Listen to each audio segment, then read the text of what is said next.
Hello students, मैं वैभव अपने channel निबेड़ knob में आपका स्वागत करता हूं। ये चैनल 10th, 11th और 12th क्लास के मैथ्स सब्जेक्ट के लिए डेडिकेटेड है। अगर आपको मेरा काम पसंद आए तो प्लीज़ वीडियोस को शेयर कीजिए, क्योंकि मेरा मोट्टो ही है क्वालिटी एजुकेशन सबका अधिकार। और अगर आप पूरा सिलेबस कवर करना चाहते हैं तो आप मेरे चैनल को सब्सक्राइब करके प्लेलिस्ट में जाके चैप्टर वाइज, क्लास वाइज सारे वीडियोस की प्लेलिस्ट चेक कर सकते हैं।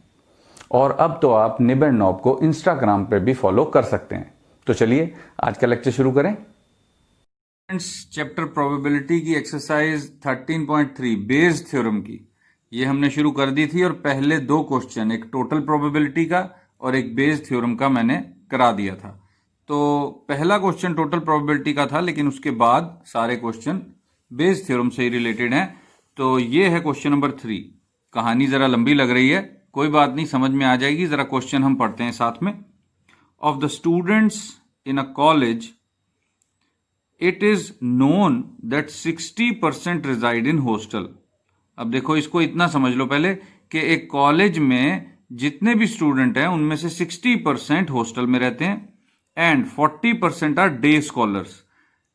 40% बच्चे जो हैं वो डे स्कॉलर हैं, यानी कि रोज कॉलेज आते हैं और घर चले जाते हैं। डे स्कॉलर जो है वो रोज जाने आने वाले को कहते हैं। हॉस्टल में रहने वाले को हॉस्टलियर बोलते हैं। अच्छा, हमें तो ये पता चल गया कि दो तरह के स्टूडेंट हैं कॉलेज में, 60% जो हॉस्टलर हैं और 40% जो डे स्कॉलर हैं। Previous year results report that 30% of all students who reside in hostel attain A grade. यानी कि जितने भी स्टूडेंट हॉस्टल में रह रहे हैं उनमें से 30% के ए ग्रेड आए and 20% of day scholars attain A grade. और जो डे स्कॉलर थे उनमें से 20% के ए ग्रेड आए in their annual examination.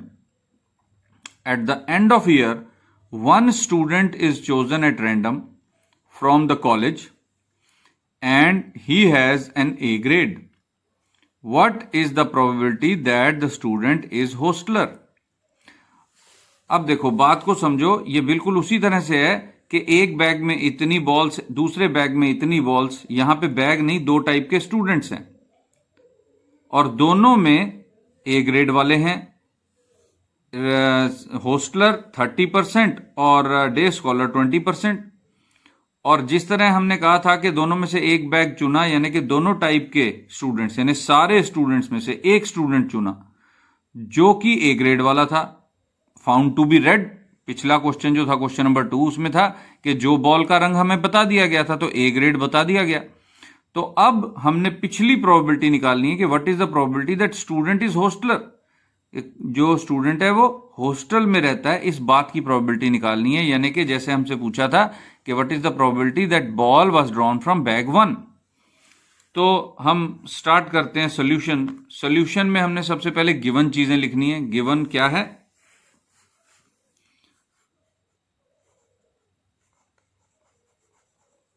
Students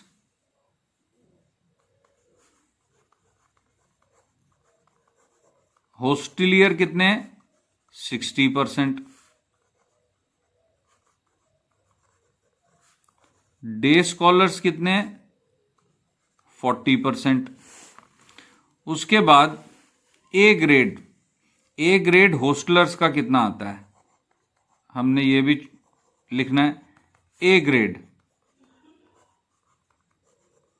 हॉस्टलियर्स का कितना आता है? 30%। और डे स्कॉलर्स का 20%। यही चार चीजें हमें दी हुई हैं। तो ये जो परसेंटेज होती है स्टूडेंट्स, वही प्रोबेबिलिटी होती है। कैसे? देखो, अब अगर मान लिया जाए कि कॉलेज में 100 स्टूडेंट हैं तो उसमें से 60 हॉस्टलियर हैं। तो अगर एक स्टूडेंट चुना हमने और वो हॉस्टल का निकला तो 60/100 हो जाएगा। 60% का मतलब है प्रोबेबिलिटी 60/100। इस तरह से लेके चलेंगे हम। तो हमने अब इवेंट चूज करने। इवेंट क्या है? Late E1। E1 आ गया हमारा स्टूडेंट इज होस्टलियर, कि हमने एक स्टूडेंट चुना है जो वो हॉस्टल से है, इसको हमने E1 कह दिया, और E2 कह दिया स्टूडेंट इज डे स्कॉलर। उसके बाद ए इवेंट हमने कहा, क्योंकि ए इवेंट E1 में और E2 में दोनों में हो सकता है। ए ग्रेड वाला जो इवेंट है वो होस्टलर वाले भी हैं और स्कॉलर भी, डे स्कॉलर वाले भी हैं। तो ए को हमने कहा स्टूडेंट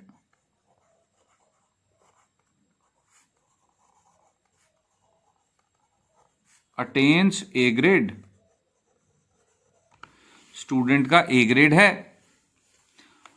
तो अब प्रोबेबिलिटी ऑफ E1 इवेंट, यानी कि हमने एक स्टूडेंट चुना तो वो होस्टलर है, वो हॉस्टल में रहने वाला है, इसकी क्या प्रोबेबिलिटी है? मैं पहले ही बता चुका हूं, जो परसेंटेज है उसको अपॉन 100 करके लिख दो तो यही आ जाएगा। तो ये कैंसिल हुआ, ये 2 से कैंसिल हुआ तो 3/5 आ गया, कॉमा प्रोबेबिलिटी ऑफ E2, यानी कि एक स्टूडेंट चुना और वो डे स्कॉलर निकला, इसकी क्या प्रोबेबिलिटी है? 40/100, क्योंकि 40% है तो ये 0 से 0 कैंसिल, ये 2/5 आ गया। उसके बाद A/E1, यानी कि हॉस्टल के स्टूडेंट्स में ए ग्रेड अटेन करने वाला स्टूडेंट, क्या प्रोबेबिलिटी है? देखो, ए ग्रेड हॉस्टलर का 30% चांस है, यानी 30/100 यानी 3/10, और probability of A grade if student chosen is day scholar, तो उसमें 20% यानी कि 20/100, तो 2/10 लिख लेते हैं, इसको कैंसिल नहीं करते, आसान हो जाता है इस तरह क्वेश्चन, आगे एलसीएम कैंसिल हो जाएगा। तो ये हमने बना लिया। अब क्वेश्चन क्या है? क्वेश्चन में पूछा गया है what is the probability that student is hosteller. तो हमने कहना है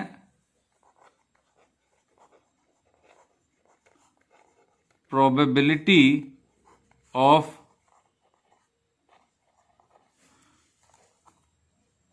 chosen student to be hostelier कैसे आएगी? E1/A, क्योंकि देखो हमें कहा, हम कह रहे हैं कि स्टूडेंट चुन लिया जिसका ए ग्रेड है, ए ग्रेड वालों में होस्टलर है वो, इसकी प्रोबेबिलिटी पता करनी है। तो अब तुम जानते हो बेस थ्योरम का फॉर्मूला, P ऑफ E1, यहां पे 1 आ गया तो 1 वाले ऊपर आ जाएंगे, A/E1 whole upon P of E1, P of A/E1 plus P of E2, P of A/E2। अब ये वैल्यूज हम पुट कर देंगे यहां पे, देखो वैल्यूज पुट करते हैं। अब 3/5 into 3/10 whole upon 3/5 into 3/10 plus 2/5 into 2/10। तो देखो 5 इंटू 10, 5 इंटू 10, 5 इंटू 10, ऊपर नीचे 50 से मल्टीप्लाई कर दो तो ये कैंसिल हो जाएगा, और हमारे पास आ जाएगा 9/9 प्लस 4 मीन्स 9/13। तो हमारा आंसर आ गया कि हमने जो ए ग्रेड वाला स्टूडेंट चुना वो होस्टलर है, इसकी प्रोबेबिलिटी 9/13 है। और अगर परसेंटेज बतानी हो तो इसी को 100 से मल्टीप्लाई करके फाइंड आउट कर लो। जबकि प्रोबेबिलिटी पूछी हुई है, ये नहीं पूछा हुआ, लेकिन मैं तुम्हें वैसे बता रहा हूं कि अगर इसकी परसेंटेज बतानी हो तो इस तरह से बताई जा सकती है। तो आई थिंक ये क्वेश्चन समझ में आ गया होगा। ये था क्वेश्चन नंबर 3। अब हम चलते हैं क्वेश्चन नंबर 4 की तरफ। तो स्टूडेंट्स, ये है question number 4। In answering a question on a test, a student either knows the answer और गेसेस। मल्टीपल चॉइस क्वेश्चन का एक टेस्ट है, उसमें या तो स्टूडेंट को आंसर पता होगा या गेस करेगा। तो देखो E1 E2 दोनों हो गए हमारे। आगे बढ़ते हैं। Let 3/4 be the probability that he knows the answer. Answer जानने की प्रोबेबिलिटी 3/4 है। अब देखो प्रोबेबिलिटी ऑफ E1 3/4 दे दी, and 1/4 be the probability that he guesses, और वो आंसर को गेस करेगा, इसकी प्रोबेबिलिटी 1/4 है। Assuming that a student who guesses at the answer will be correct with probability 1/4। अब अगर उसने गेस किया और आंसर सही निकलेगा, इसकी प्रोबेबिलिटी भी 1/4 है। ये 1/4 प्रोबेबिलिटी इसकी है कि वो गेस करेगा, उसे नहीं पता होगा, वो गेस करेगा। लेकिन उसके गेस जितने भी क्वेश्चन उसने किए हैं, सिर्फ गेस किए हैं, उसको आंसर नहीं पता थे, उसने गेस किए, उनमें से सही जवाबों का जो प्रोबेबिलिटी निकलती है वो 1/4 है। यानी कि A/E1 दे दिया गया है students. What is the probability that the student knows the answer given that he answered it correctly. तो अब हमसे पूछा गया है कि एक आंसर उसने करेक्ट दे दिया, तो उसे वो पता था कि नहीं पता था, ये हमने पता लगाना है कि अगर उसके वो आंसर उसको पता था, इस बात की क्या प्रोबेबिलिटी है। यानी वही बात कि किस बैग में से निकला। अब यहां पे दो बैग हैं, एक तो नोज द आंसर वाला बैग है और एक गेस वर्क वाला बैग है। तो हमको ये पता चल गया कि आंसर तो करेक्ट आ गया, आंसर करेक्ट आ गया, ये बता दिया गया। तो हमने कौन से बैग की प्रोबेबिलिटी ढूंढनी है? नोज द आंसर की। देखो यहां से पता चल रहा है हमको। तो हम सॉल्यूशन स्टार्ट करते हैं। हम यहां पे कहेंगे let E1 be. E1 event है स्टूडेंट नोज द आंसर, और E2 student guesses the answer. ये हमने लिख लिया। उसके बाद A है स्टूडेंट आंसर करेक्टली, कि स्टूडेंट ने सही आंसर दिया। अब देखो सही आंसर गेस वर्क में भी हो सकता है, सही आंसर उसको पता होगा तब भी हो सकता है। ये दोनों ही केसेस में ये वाला इवेंट हो सकता है। इसकी इस तरह से पहचान कर सकते हो तुम।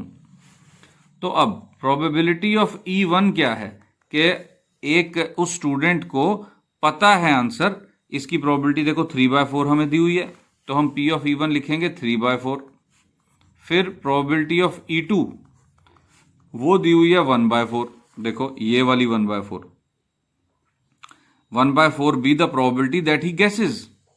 उसके बाद हमें कहा है हम पता लगाएंगे A/E1। देखो उसने सही आंसर दिया जबकि उसे आंसर पता था, तो इसकी प्रोबेबिलिटी तो 1 है, क्योंकि अगर उसे आंसर पता होगा, वो तो श्योर हो गया कि उसको अगर आंसर पता होगा तो वो सही आंसर देगा, इस बात की श्योरिटी है। जब हमें आंसर पता होता है तो हम करेक्ट देते हैं आंसर, तो उसकी प्रोबेबिलिटी 1 हो गई। और A/E2 कि उसने गेस किया, ये हमें पता है, गेस किया और आंसर करेक्ट आंसर जबकि उसने गेस किया, इसकी प्रोबेबिलिटी 1/4 दी हुई है। ये 1/4, ये दूसरी वाली है। Assuming that the answer, a student who guesses at the answer will be correct with probability 1/4, कि उसने गेस कर रहा है और फिर answer correct answer with guess work 1/4 probability है। तो अब हमने पता क्या लगाना है? हमने पता लगाना है कि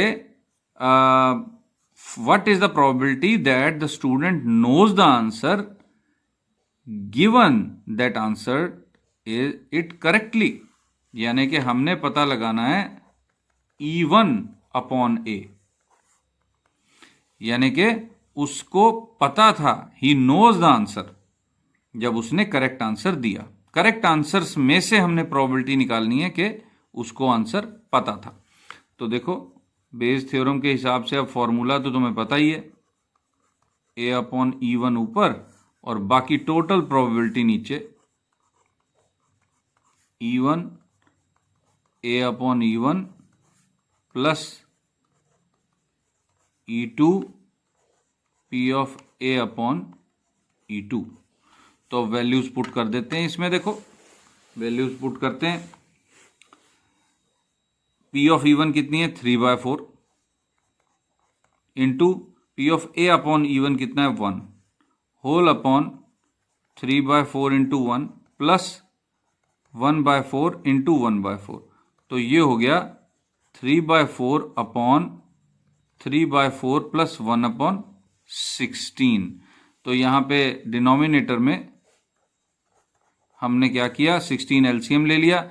जब 16 एलसीएम आ जाएगा तो यहाँ पे 4 से मल्टीप्लाई हो जाएगा, ये 12 प्लस 1/16 यही आ जाएगा। देखो तुम्हें समझ में आ रहा होगा, इज इक्वल टू, अब ये क्या बन गया, ये 4 कैंसिल हो गया इस 16 से, ये 4 ऊपर जाके 3 से मल्टीप्लाई हो जाएगा।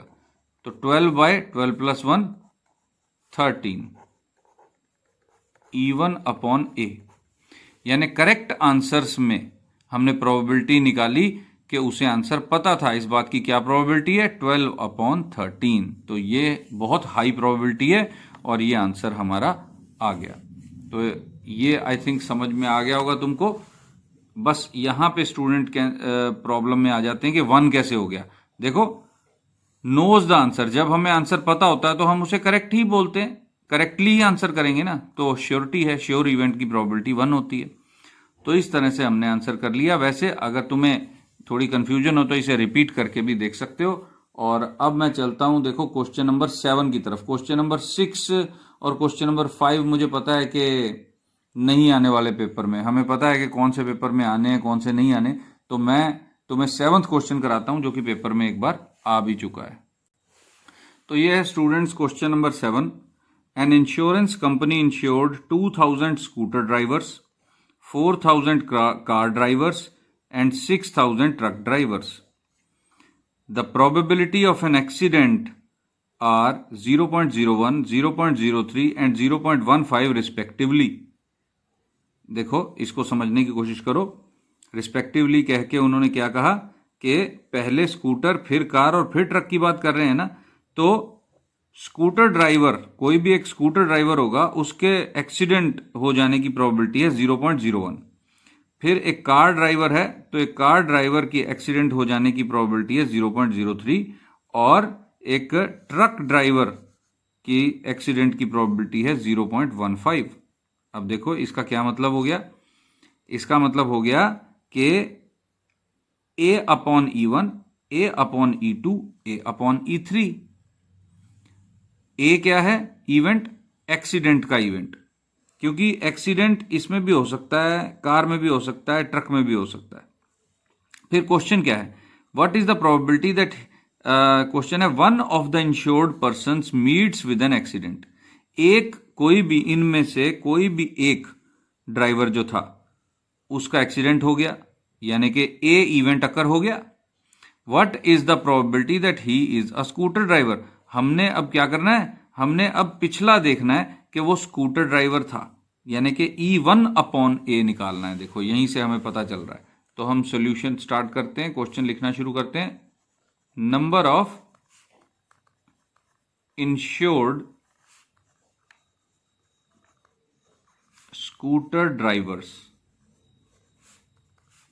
कितने हैं 2000। Number of insured car drivers 4000। Number of insured truck drivers 6000। तो टोटल नंबर ऑफ ड्राइवर्स कितने हैं, total number of drivers, obviously insured drivers की मैं बात कर रहा हूं। देखो कितने हो गए, 6 + 4 10, 10 + 2 12, 12,000 टोटल ड्राइवर्स को इंश्योरेंस दी है कंपनी ने। उनमें से कोई भी एक ड्राइवर चुनने की प्रोबेबिलिटी स्कूटर ड्राइवर आएगा, इसकी क्या है। देखो लेट E1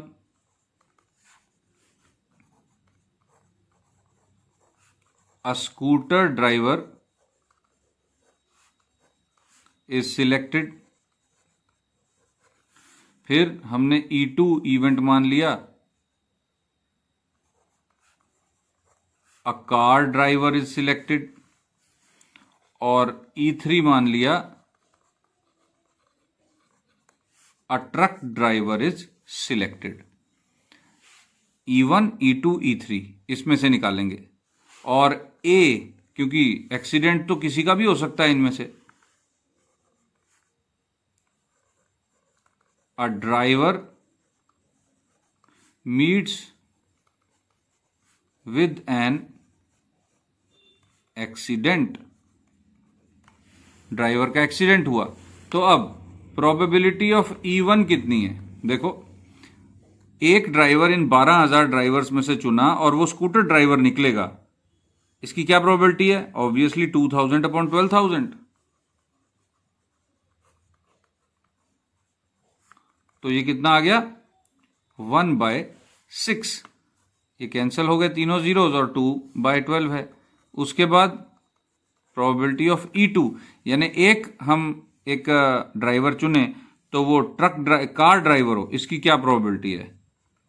4,000 अपॉन 12,000, ये कैंसिल हो गए तो 1/3 आ गया। और E3, अगर एक ड्राइवर चुने और वो ट्रक ड्राइवर आए, इसकी क्या प्रोबेबिलिटी है? 6,000 डिवाइडेड बाय 12,000, ये भी कैंसिल हो गया तो 1/2। अब probability of accident with scooter driver, ये कितना दिया हुआ है? देखो क्वेश्चन में दिया हुआ है probability of accident scooter driver का 0.01, यानी कि 1/100। फिर probability of accident of car driver, ये कितना दिया हुआ है? देखो ये भी 0.03। अब 0.03 को हम डायरेक्टली लिख रहे हैं 3/100, और truck driver P of A upon E3, यानी कि एक ड्राइवर एक्सीडेंट उसका हो लेकिन वो ट्रक ड्राइवर हो, E3। तो देखो इसकी प्रोबेबिलिटी कितनी? 0.15। तो 0.15 को हम डायरेक्टली लिख रहे हैं 15/100। इसको कैंसिल नहीं करेंगे तो हमारे लिए थोड़ा आसान हो जाएगा। तो अब क्वेश्चन ये है कि what is the probability that he is scooter driver.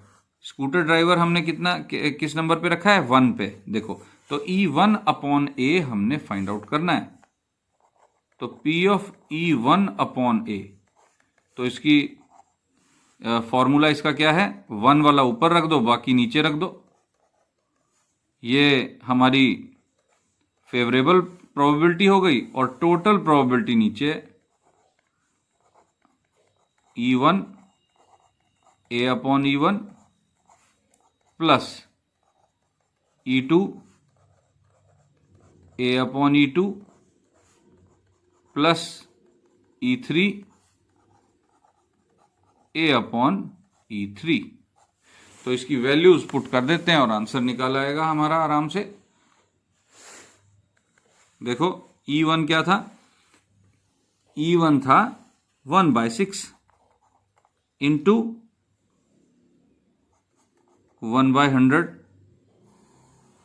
Whole upon 1/6 into 1/100 plus फिर 1/3 इंटू 3/100 प्लस 1/2 इंटू 15/100।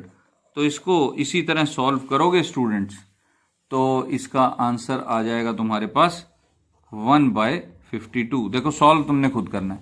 अब ये 100 तो कैंसिल हो गया ना हर तरफ से, आसान रह गई। 1/6 1/6, अब ये 3 से 3 कैंसिल, 15/2। तो इसको सॉल्व कर लो। अब इतना तो सॉल्व तुम कर ही सकते हो स्टूडेंट्स, इतना तो मुझे लगता है कि तुम कर पाओगे। तो इसका आंसर 1/52 आ जाएगा। तरीका मैंने तुम्हें बता दिया, और अब हम चलते हैं क्वेश्चन नंबर 8 की तरफ। स्टूडेंट्स, ये है question number 8। A factory has 2 machines A and B. Past record shows that machine A produced 60% of items and machine B produced 40% of items. यानी कि ये E1 और E2 हो गया। जैसे कि होस्टलर और डे स्कॉलर थे। Further 2% of the items produced by machine A and 1% produced by machine B were defective. तो हमारा देखो ये ए अपॉन E1 2%, ए अपॉन E2 1% बता दिया गया कि आइटम अगर डिफेक्टिव है तो वो अगर मशीन ए में से है तो उसकी प्रोबेबिलिटी 2% है, उसके चांसेस 2% है, और बी में से 1%। One item is chosen from whole lot. पूरे जितना भी आइटम्स बन चुकी हैं मशीन ए और बी की, उनको मिलाकर एक आइटम चुनी and is found to be defective, और वो डिफेक्टिव निकली। What is the probability that it was produced by machine B. तो देखो मैं इसको पूरा प्रॉपरली सॉल्व नहीं करूंगा, सिर्फ तुमको बताऊंगा कि यहां पे प्रोबेबिलिटी ऑफ E1 कितनी है। E1 हम मशीन ए को रख रहे हैं तो 60/100 यानी कि 6/10। उसके बाद प्रोबेबिलिटी ऑफ E2 कितनी है, यानी कि मशीन बी में से एक आइटम अगर चूज की, मशीन बी की बनी हुई, तो 40/100 यानी कि 4/10। उसके बाद probability of A upon E1। Probability of A upon E1 का क्या मतलब है कि जो आइटम डिफेक्टिव है मशीन ए में से 2% चांस है, यानी 2/100। इसको कैंसिल मत करो, कैंसिल ज्यादा आसान हो जाएगा क्वेश्चन को सॉल्व करना। उसके बाद ए अपॉन E2 यानी कि डिफेक्टिव आइटम है मशीन बी में से, उसका चांस है 1% यानी 1/100। तो अब क्वेश्चन क्या है, तुमने क्वेश्चन का आंसर देना है कि what is the probability that एक हमें डिफेक्टिव मिल रहा है पीस, यानी कि और वो मशीन बी में से प्रोबेबिलिटी चूज करनी है। तो what is the probability that it was produced by machine B. Machine B की प्रोबेबिलिटी फाइंड आउट करनी है, यानी E2/A फाइंड आउट करना है। तो उसका फॉर्मूला क्या हो जाएगा, E2 ऊपर आ जाएगा जो फेवरेबल हमारी प्रोबेबिलिटी है, whole upon E1 A upon E1 plus E2 A upon E2। इस तरह से ये वाला फॉर्मूला लगाकर आंसर आ जाएगा। तो स्टूडेंट्स मैंने बहुत शॉर्ट में बता दिया है, इसको अच्छी तरह से तुम लिख ही सकते हो। एक और मैं बात बता देता हूं, इस आई थिंक ये अब तुम्हें समझ में आ रहा होगा बेस थ्योरम का प्रोसेस, लेकिन एग्जाम पॉइंट ऑफ व्यू में सबसे इंपॉर्टेंट क्वेश्चन जो है वो बैग्स बॉल्स का है। जैसा कि क्वेश्चन नंबर 2 है इस एक्सरसाइज का, क्वेश्चन नंबर 2 जैसा है उसकी सबसे ज्यादा प्रैक्टिस करना, या फिर तुम्हें क्वेश्चन कार्ड्स का आ सकता है। तो कार्ड्स का क्वेश्चन है क्वेश्चन नंबर 12। तो अब मैं तुम्हें क्वेश्चन नंबर 12 करवाऊंगा और उसके साथ ही एक्सरसाइज खत्म करूंगा, क्योंकि बैग्स और बॉल्स का जो क्वेश्चन है वो सबसे ज्यादा बार पेपर में आता है, और ये इंश्योरेंस वो 2000 स्कूटर ड्राइवर्स ये आ चुका है एक बार पेपर में, और बाकी मैंने तुम्हें सिखाया जिस तरह, आई थिंक तुम क्वेश्चन बाकी के खुद ही सॉल्व कर लोगे, लेकिन कार्ड वाला क्योंकि बहुत इंपॉर्टेंट है वो मैं तुम्हें सॉल्व करवाता हूं। तो स्टूडेंट्स ये है क्वेश्चन नंबर 12 कार्ड से related. A card from a pack of 52 cards is lost. ताश की गड्डी में से एक पत्ता गुम गया। From the remaining cards 2 cards are drawn. अब जो 51 कार्ड्स बचे उसमें से 2 कार्ड सिलेक्ट किए and are found to be both diamonds. दोनों ही डायमंड्स निकले। Find the probability of the lost card being a diamond. अब हमने ये प्रोबेबिलिटी निकालनी है कि जो गुमा था कार्ड, जो पहले हुआ इवेंट, वो उसकी कि वो एक डायमंड का कार्ड था। तो उसके लिए हम सॉल्यूशन शुरू कर रहे हैं। सबसे पहले टोटल नंबर ऑफ कार्ड्स 52। अब हमें डायमंड्स की बात की है तो हम कहेंगे नंबर ऑफ डायमंड कार्ड्स, वो तो 13 होते हैं, तुम सब जानते हो। तो इसमें 2 केसेस बन रहे हैं कि या तो डायमंड का कार्ड घूमेगा या डायमंड का कार्ड नहीं कोई और घूमेगा। तो हम लिखेंगे number of non diamond cards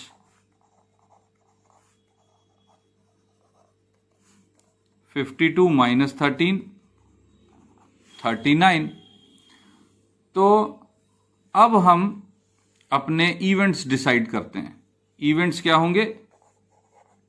late E1 diamond card is lost,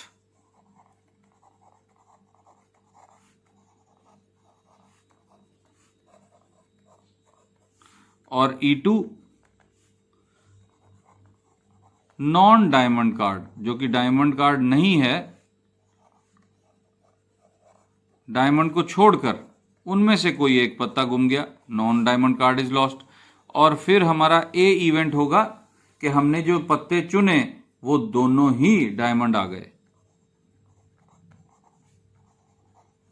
both cards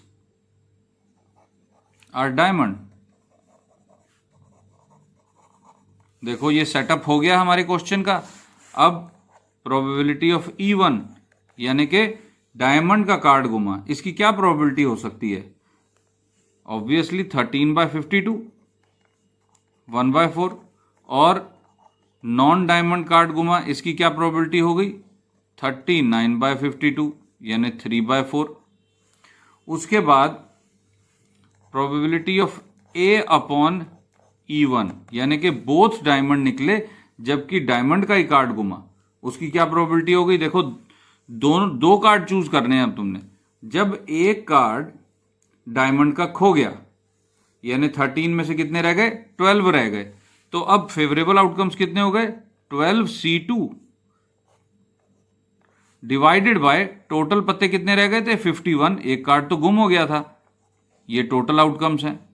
तो इसको जब तुम सॉल्व करोगे तो आंसर आएगा 22/425। उसके बाद A/E2 यानी कि हमने फाइंड आउट करना है कि डायमंड कार्ड गुम नहीं हुआ, यानी कि 13 में से 2 डायमंड चुने और टोटल में से एक गुम हो गया, तो 51C2। जब इसको सॉल्व करोगे तो आ जाएगा तुम्हारे पास 26/425। देखो एक बार फिर देख लो ये कैसे आ गया। A/E1 यानी कि 2 कार्ड्स डायमंड निकले जब डायमंड कार्ड ही गुम हुआ है। जब डायमंड कार्ड पहले ही निकल चुका है, गुम हो चुका है, तो डायमंड के सिर्फ 12 कार्ड्स रह गए। 12 कार्ड्स में से 2 कार्ड्स चुनने का यही एक मेथड है। नंबर ऑफ डायमंड 2 कार्ड चुनेंगे, number of favourable outcomes 12C2 हो जाएंगे। और टोटल नंबर ऑफ आउटकम्स क्या है? 51 कार्ड्स में से 2 कार्ड्स चूज कर रहे हैं। इसको सॉल्व करके ऐसे आएगा। और ये क्या है कि बोथ डायमंड निकले जबकि डायमंड कार्ड गुम नहीं हुआ, यानी कि डायमंड कार्ड तो 13 ही थे, 13 में से 2 चूज किए और टोटल 51 थे, तो 51 में से 2 ये टोटल आउटकम्स हो गए। तो इसको सॉल्व कर लिया। और अब क्वेश्चन क्या पूछा गया है? क्वेश्चन है find the probability that lost card being a diamond यानी कि E1। तो अब हमने क्या फाइंड आउट करना है? E1/A। तो इसका फॉर्मूला अब तुम अच्छी तरह जानते हो। देखो चारों के चारों तो हमने कर लिए, प्रोबेबिलिटीज सेट कर ली। अब इसके इस फॉर्मूले में E1 वाली ऊपर रख देना, बाकी नीचे। तो इस तरह से स्टूडेंट्स ये एक्सरसाइज हो गई खत्म। इसको सॉल्व करके आंसर 11/50 आएगा, वो तुम निकाल सकते हो, वो बुक में भी दिया हुआ है। तो अब मुझे लगता है बेस थ्योरम का काम तकरीबन खत्म हो गया हमारा। और ये ध्यान रखना कि एग्जाम में कौन सा क्वेश्चन आएगा। बैग्स और बॉल्स वाला सबसे ज्यादा चांसेस हैं, सबसे ज्यादा। उसके बाद ये कार्ड वाला और फिर कोई और क्वेश्चन। तो पहले कार्ड, फिर बैग और उसके बाद। तो बैग और बॉल वाले जितने क्वेश्चन तुम्हें मिलते हैं सब के सब करो। और अब मैं स्टूडेंट्स वही रिक्वेस्ट करूंगा कि कमेंट सेक्शन में जाके 1 to 5 के स्केल पर इस वीडियो को जरूर रेटिंग देना और लाइक शेयर करना मत भूलना। क्वालिटी एजुकेशन सबका अधिकार है। और अगर ट्यूशन से मुक्ति पानी हो तो फ्री ऑफ कॉस्ट मेरा चैनल सब्सक्राइब करो, बटन दबाना है सिर्फ, और प्लेलिस्ट में जाके अपने चैप्टर के वीडियोस देखो। तो ये चैप्टर, ये एक्सरसाइज करने के लिए बेस्ट ऑफ लक। अब हम मिलेंगे अगले वीडियो में। Thanks for watching.